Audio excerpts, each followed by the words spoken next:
pretendíamos principalmente era que ellos perdieran el miedo a lo que es el spray en sí, porque parece que es muy difícil, o sabes pintar, pero si nunca has probado un spray, y la realidad es que poco les hemos tenido que decir porque enseguida se han ido a probar.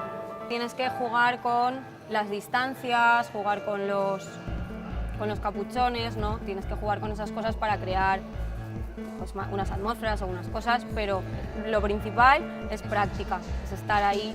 De continuo mucho tiempo. A lo mejor ves una pieza que no dices, oh, qué maravilla, pero ahí hay muchos años de dedicación para ello. ¿No? Parece que aún hay unas barreras muy grandes en cosas tan sencillas como el arte, ¿no? Ellos tienen X limitaciones, pero nosotros como personas también tenemos otras y cada uno sabe sacar sus virtudes a flote.